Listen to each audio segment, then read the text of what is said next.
হঠাৎ দেখা, রেলগাড়ির কামরায় হঠাৎ দেখা। ভাবিনি সম্ভব হবে কোনো দিন। আগে ওকে বারবার দেখেছি লাল রঙের শাড়িতে, ডালিম ফুলের মতো রাঙা।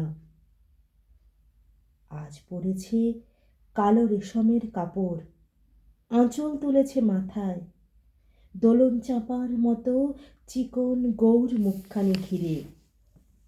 মনে হলো কালো রঙের একটা গভীর দূরত্ব ঘনিয়ে নিয়েছি নিজের চারিদিকে, যে দূরত্ব সর্ষে ক্ষেতের শেষ সীমানায়, শালবনের নীলাঞ্জনে।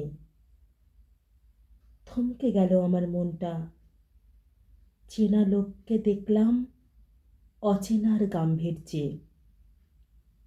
হঠাৎ খবরের কাগজ ফেলে দিয়ে আমাকে করলে নমস্কার। সমাজবিধির পথ গেল খুলে। আলাপ করলেম শুরু। কেমন আছো, কেমন চলছে সংসার ইত্যাদি। সে রইল জানলার বাইরের দিকে চেয়ে, যেন কাছের দিনের ছোঁয়াচ পার হওয়া চাহনিতে। দিলে অত্যন্ত ছোট দুটো একটা জবাব, কোনোটা বা দিলেই না। বুঝিয়ে দিলে হাতের অস্থিরতায়, কেন এসব কথা। এর চেয়ে অনেক ভালো চুপ করে থাকা।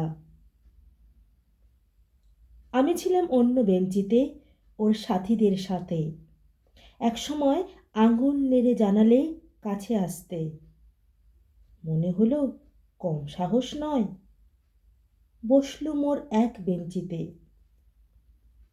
গাড়ির আওয়াজের আড়ালে বললে মৃদু স্বরে, কিছু মনে করো না, সময় কোথা সময় নষ্ট করবার। আমাকে নামতে হবে পরের স্টেশনেই।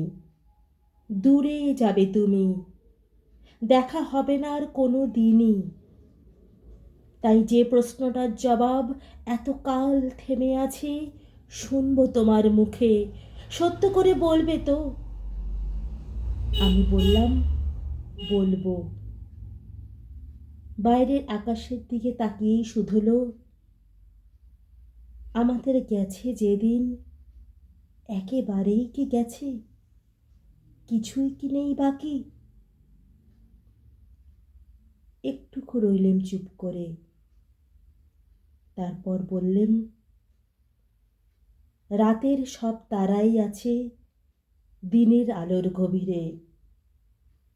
খটকা লাগলো, কি জানি বানিয়ে বললেম নাকি। ও বললে, থাক এখন যাও ওদিকে।